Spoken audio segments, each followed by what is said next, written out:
கையெடுத்து கும்பிடுறையா, காலங்காத்தால தகராறு பண்ணாதையா. நான் புள்ள குட்டிக்காரையா, மீட்டரை பாரியா. 22 ரூபா 40 காசு ஆச்சு. 2 ரூபா 40 காசு குறைச்சிக்க. 20 ரூபாயா குடியா போதும். இந்த பாரு தம்பி, காதுல கடக்கம் போட்டிருக்கேன், கொண்டையில பூ சுத்தி இருக்கேன். இதெல்லாம் பார்த்துட்டு என்ன சிலுவானமா ஏமாத்திடலான்னு மட்டும் நினைக்காத. அதுக்கு வேற ஆளா பாரு. நான் எங்கேயா உன்னை ஏமாத்துறேன்? நீ நாயா என் வயத்துல அடிக்கிற? கொஞ்சம் யோசனை பண்ணி பாரியா. காலையில 6 மணிக்கு வண்டியில ஏறினேன். இப்ப மணி 8 ஆகுது. 2.5 மணி நேரமா பையன் படிக்கிற காலேஜ், பர்மா பஜார், பீச்சுன்னு சுத்தினேன். மீட்டர்ல 22 ரூபா 40 காசு ஆகாதையா. யோ, என்ன அள்ளி முடிஞ்சவன் நினைச்சிட்டு இருக்கியா? என் சொந்த ஊர் ஆண்டகாம்பாளையம். அங்கிருந்து கோயம்புத்தூர் 10 மைல். கோயம்புத்தூர்ல இருந்து மெட்ராஸ் 365 மைல். ஆக மொத்தம் 375 மைல். நேற்று ராத்திரி தான் கோயம்புத்தூர்ல இருந்து புறப்பட்டு இங்க வந்து இறங்கியிருக்கேன். ரயில்வே கட்டணம் எவ்வளவு தெரியுமா? 28 ரூபா 30 காசு. ரயில்ல ஃபேன் இருக்கு, படுக்க பெஞ்சு இருக்கு, பேச்சு துணைக்கு ஆள் இருக்கு, கக்கூஸ் இருக்கு. இவ்வளவு வசதி செஞ்சு கொடுத்து 12 மணி நேரம் விடிய விடிய ரயில ஓட்டி காலையில கொண்டாந்து விட்டுருக்கான். அவனே 28 ரூபா 30 காசு வசூலி பண்றான். நீ என்னடான்னா இந்த மெட்ராஸ்ல இருக்கிற பர்மா பஜாரு, என் பையன் படிக்கிற காலேஜ், அங்க இங்கன்னு சுத்தி 2 மணி நேரம் வண்டியில இருந்ததுக்கு 20 ரூபா கேக்குற. யாரு அப்பா சம்பாத்தியம் பண்ணதுன்னு நினைச்சிட்டு இருக்க? என்ன எழுச்சவா நினைச்சிட்டு இருக்கியா? ஓஹோ, காலங்கத்தால ஏயா கழுத்த இருக்கிற? எனக்கு ஒரு ஆத்திரத்துக்கு ஐயோ ஆட்டோக்கார எவனால ஒருத்தன் கிராமத்துல இருந்து மெட்ராஸ் வந்தா இப்படித்தான் மிரட்டா? அவர் குடும்பத்தை வாங்கிட்டு போயா? ஏன் அப்படி எல்லாத்துக்கும் தகராறு பண்றீங்க?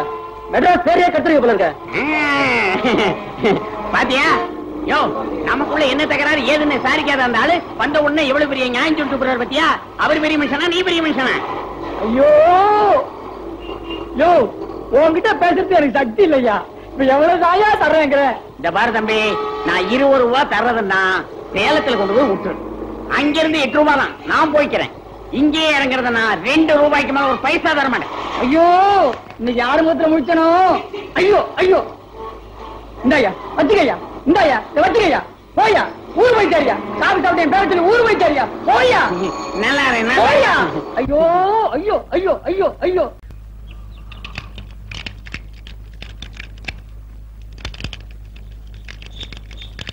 வணக்கம் சார். சைக்கிள்லாம் வெளியே போயிருக்குங்க. சைக்கிள் இல்ல. இல்லைங்க, எனக்கு ஒரு வேலை வேணும். வேலையா? ஆமாங்க, நான் மெட்ராஸ் டிஐ சைக்கிள் கம்பெனில வேலைக்கு இருந்திருக்கேன். சைக்கிள் ஓவர் ஆயிலிங், பஞ்சர் போடுறது, வீல் பெண்ட் எடுக்கிறது எல்லா வேலையும் எனக்கு தெரியும். அப்படியா? எனக்கு கூட ஒரு ஆளு தேவைதான். சம்பளம் என்ன எதிர்பார்க்கறீங்க? வேலையை பார்த்துட்டு நீங்களே போட்டு கொடுங்க. இது சின்ன கிராமம், வண்டி அந்த அளவுக்கு ஓட்டம் இல்ல. மிஞ்சி மிஞ்சி கொடுத்தா ஒரு 2 ரூபாய் கொடுக்கலாம். சரிங்க. பாருங்க தம்பி, காசு விஷயத்துல நான் கரெக்டா இருப்பேன். அதே மாதிரி வேலை விஷயத்துல நீங்க கரெக்டா இருக்கணும். சரிங்க, தேங்க்ஸ்ங்க. போங்க, அந்த வீலுக்கு பெண்ட் எடுங்க. முருகா.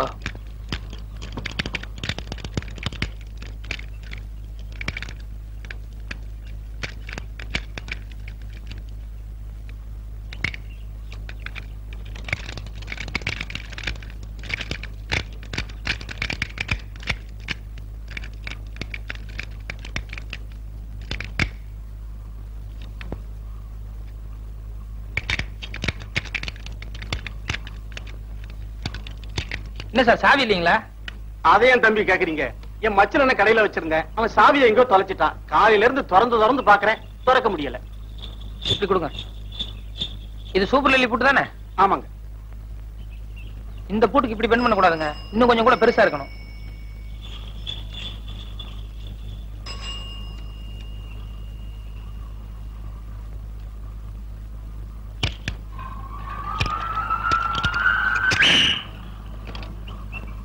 Okay sir. அப்பா மோராசா, கொஞ்சம் இப்படி வாங்க. ஏன் சார்? அந்த 2 ரூபாய் கொடுங்க. ஏன் சார் 5 ரூபாய் தர போறீங்களா? ரொம்ப நல்ல மனசு சார். போயிட்டு வாங்க. ஏன் சார்? இந்த பூட்டை இவ்வளவு சீக்கிரம் திறந்த உனக்கு கல்லாப்பட்டியை திறக்க எவ்வளவு நேரம் ஆகும்? வைரவன் வைரவன் வைரவன். ஐயோ, கேஸோட எல்லா டீட்டெயில்ஸும் கேட்டோம். ஆனா அடிச்ச செருப்போட கலர் கேட்க மறந்துட்டோமே. ஒருவேளை வக்கீல் குறுக்கு விசாரணை அதை கேட்டானா? சரி, சமாளிப்போம்.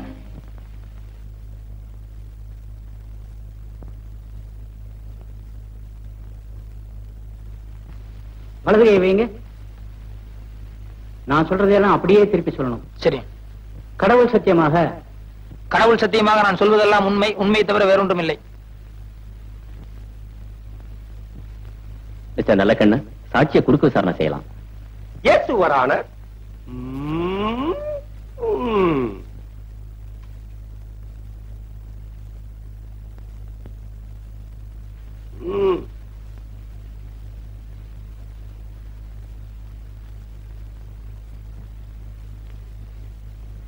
உமது பெயர் தானே பைரவன்?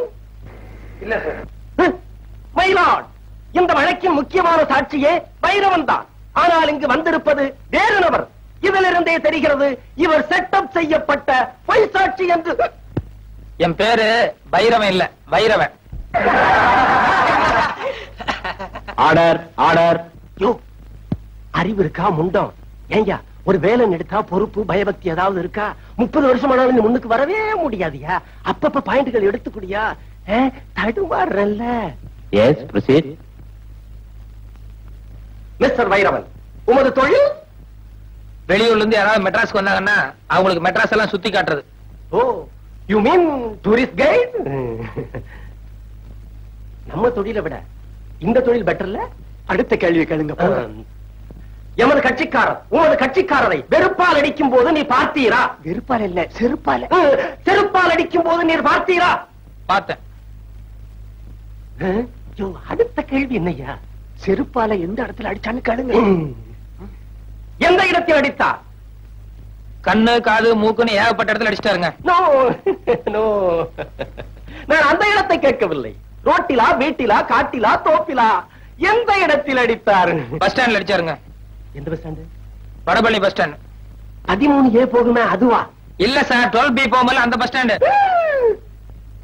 அறிவு கிட்ட முண்டம் ஆள மடக்கிறது மாதிரி ஒரு கேள்வி சொல்லியா? சம்பவம் நடந்தப்போ 2 கட்சிக்காரங்களும் எந்த கலர்ல டிரெஸ் போட்டிருந்தாங்கன்னு கேளுங்க. போங்க. Good good. மிஸ்டர் வைரவன், மாலையில் சம்பவம் நடந்த போது? சார், சம்பவம் காலையில தான் நடந்தது. குட். சும்மா ஒரு டெஸ்டுக்காக கேட்டேன். காலையில் சம்பவம் நடந்த போது எமது கட்சிக்காரர் என்ன கலர் டிரெஸ் போட்டிருந்தார்? வெள்ளை சட்டு, வேஷ்டி. வெட்டியின் நிறம் என்ன? வேஷ்டினா வெள்ளை தானே சார். உமது கட்சிக்காரர் என்ன கலர் டிரெஸ் போட்டிருந்தார்? கருப்பு சட்டு, வெள்ளை பேண்ட். கூலிங் கிளாஸ் போட்டிருந்தாரா, பவர் கிளாஸா? ரெண்டுமே போட மாட்டார். வந்து போய் கேட்டு வாங்க. நீ எல்லாம் என் குமாஸ்தாவா இருக்க லாயக்கே இல்லையா? அவன் எதை கேட்டாலும் கரெக்டா சொல்லிடுறான். ஏதாவது ஒரு பாயிண்டா சொல்லியா? அடிச்ச செருப்பு என்ன கலர்னு கேளுங்க. ஆக மிஸ்டர் வைரவன், எமது கட்சிக்காரன் உமது கட்சிக்காரரை செருப்பால் அடிக்கும் போது நீ பார்த்திருக்கிறேன். ஆமாம். உண்மையாக? உண்மையாக. நிஜமாக? நிஜமாக. உறுதியாக? உறுதியாக. நிச்சயமாக? நிச்சயமாக. சத்தியமாக? சத்தியமாக. அப்படியான அடித்த செருப்பு நிறம் என்ன? அது சொல்லுங்க. அது சொல்லுங்க. வரல, சொல்லுங்க சீக்கிரம். அது சீக்கிரம். லேட் ஆகுது. கோத்தாரவர்களே லேட் ஆகுது. சீக்கிரம். அடித்ததை நேரில் பார்த்திருந்தால் அதன் கலர் தெரிந்திருக்கும் அல்லவா? சொல்லுங்க சொல்லுங்க.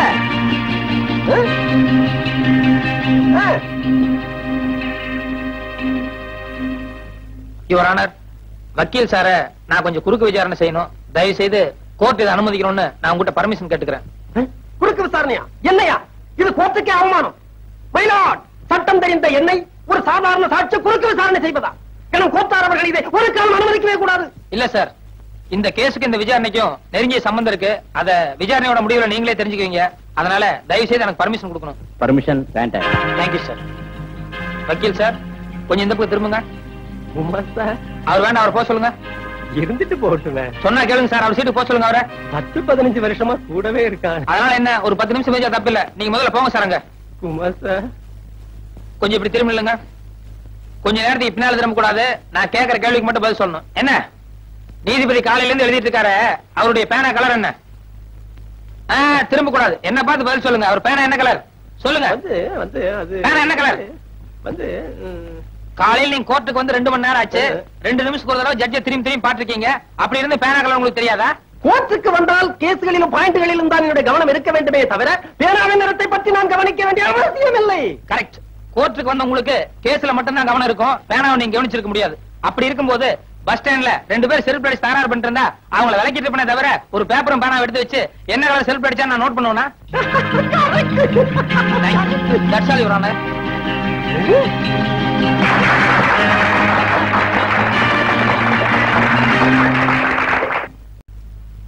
கும்பிடானுங்க. ஊரு புளியம்பட்டி, என் பேர் பண்டாரம். சினிமாவில் ஆயிட்டு கொடுக்கலான்னு வந்தேன். ஒருத்தன் எம்ஜிஆர் தெரியும் சிவாஜி தெரியும்னு கூட்டிட்டு போய் கையில இருந்த பணத்தையும் காசையும் புடிங்கிட்டு விட்டான். இப்ப சாப்பிட்டு 3 நாள் ஆச்சு. கொஞ்சம் பணம் கொடுத்தா எங்க ஆட்சி டவுன பக்கம் வரும், கொடுத்து அனுப்புறேன். ஊர்ல அப்பனும் ஆத்தாளும் என்ன பண்றாங்க? உழவுதாங்க தொழில். கூட பிறந்தவங்க எத்தனை பேரு? 3 ஆம்பளைங்க 3 பொம்பளைங்க. அது நான் தாங்க மூத்தவன். ஏயா ஏர் ஓட்டுற தொழில பார்க்காம சினிமாவுல என்ன ஆயிட்டு வேண்டி கிடக்கு? வீட்டுக்கு மூத்தவன்னு சொல்ற, கூட பிறந்த தங்கச்சிகளுக்கு கல்யாணம் பண்ணி வைக்கணுங்கிற பொறுப்பே இல்லையே. எல்லாம் தலை விதியா. அங்க இருந்து வந்துட்டானுங்க சினிமாவுல நடிக்க. போயா.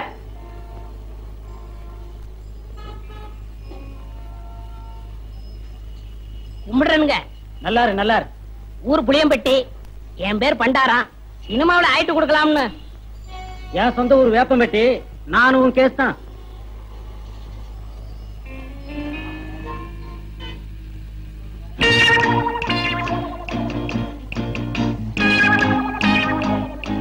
மிஸ்டர் புளியம்பட்டி, உங்களதான் சார்? நானா சார்? வாங்க, நீ வாங்க. ஏய், சொந்த ஊரை விட்டுட்டு சினிமா நடிக்கலாம்னு சொல்லி இப்படி எல்லாம் மெட்ராஸ் வந்திருக்கே, இதெல்லாம் தப்பு இல்லையா? ரொம்ப தப்புண்ணே. இந்த மெட்ராஸ்ல எல்லாரும் உனக்கு ஹெல்ப் பண்ணிடுவாங்க? யாரும் கிடைக்க மாட்டாங்கண்ணே. 1000ல ஒரு ஆள் தானே உங்களை போல கிடைப்பாங்க. சரி, உங்க ஊருக்கு எவ்வளவு சார்ஜ்? 30 ரூபா ஆகும்ண்ணே. வந்துட்டு வெறுங்கையோட எப்படி போறது? கூட ஒரு 20 ரூபா கொடுத்தா என் தம்பி நான் கட்சிக்கு ஏதாவது வாங்கிட்டு போவேன். அவங்களும் உங்க பேரை சொல்லட்டுமே. ஆமா, இப்படி அழுகு துணியோட போனீங்கன்னா ஊர்ல எல்லாரும் உன்னை கேவலமா பேச மாட்டாங்க? ரொம்ப கேவலமா பேசுவாங்கண்ணே. ஒரு புது துணி எடுத்து கொடுத்தா ரொம்ப விசேஷமா இருக்கும். அது சரி, எடுத்துக்கோ. ஆமா, நீ சாப்பிட்டியா? சாப்பிட்டு 3 நாள் ஆச்சுண்ணே. சரி, சாப்பிட்டு அதுக்கப்புறம் பூ துணி எடுத்துட்டு அப்புறமா ஊருக்கு போலாம். சைவமா அசைவமா? சைவம்னா பிடிக்காதுண்ணே, அசைவம்னா ரொம்ப பிடிக்கும். அதுல பிரியாணின்னா ஒரு புடி பண்ணேன். திருப்தியா பிரியாணி சாப்பிட்டே புறப்படும். வா.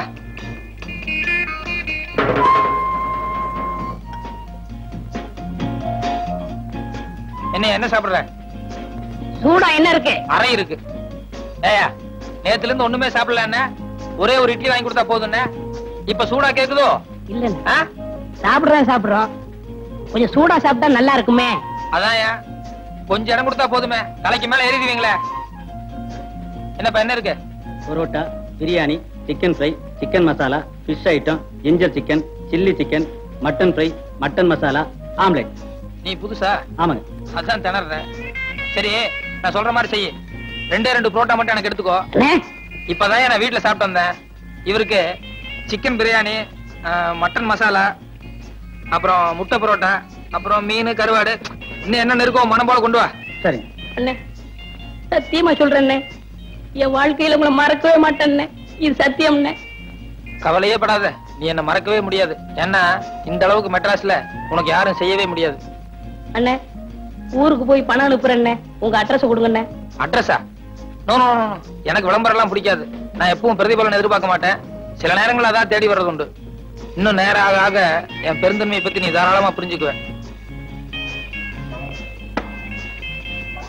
ம் ம் ம் ம் அப்படி வச்சுக்கோ. வேற கீழே பெட்டி கடைக்கு போய் ஒரு பாக்கெட் ஃபில்டர் வில்ஸும் ஒரு தீப்பெட்டி வாங்கிட்டு வா. காசு சார்? ஓ, கல்லால போய் காசு வாங்கிட்டு போய, எல்லாத்துக்கும் சேர்ந்தாப்புல பில் போட்டுக்கலாம். சரி சார். ஓ, என்ன ஆறிட போகுது, சாப்பிடலாமா? எல்லாம் உனக்கு தாயா, மனம் போல சாப்பிடு.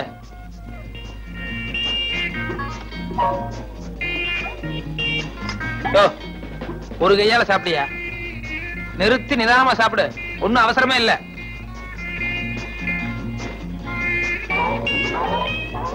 சாப்பிடு சாப்பிடு.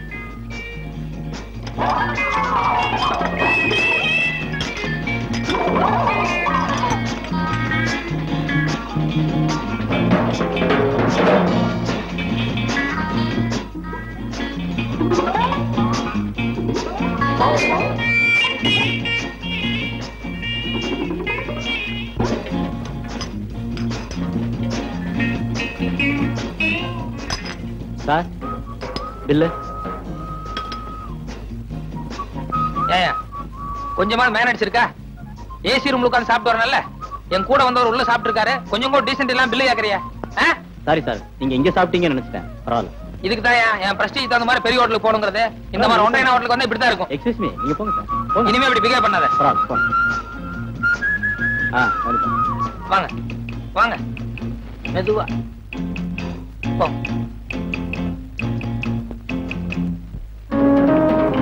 சார் சத்தியமா அந்த ஆளு யாருன்னு தெரியாது சார். என்னை ஏமாத்தி இங்க கூட்டிட்டு வந்துட்டான் சார்.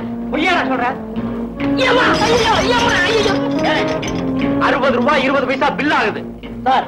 ஏன்னா இவனுக்கு ஒரு வேளை சாப்பாடு போட்டு ஒரு மாசத்துக்கு வேலை வாங்கணும். ஏய், நீ சாப்பிட்டது கூட பெருசு இல்ல. உன் கூட வந்தானே தோஸ்து, அவன் என் ஹோட்டலை பார்த்து ஒன்றே ஹோட்டல் சொல்றான்.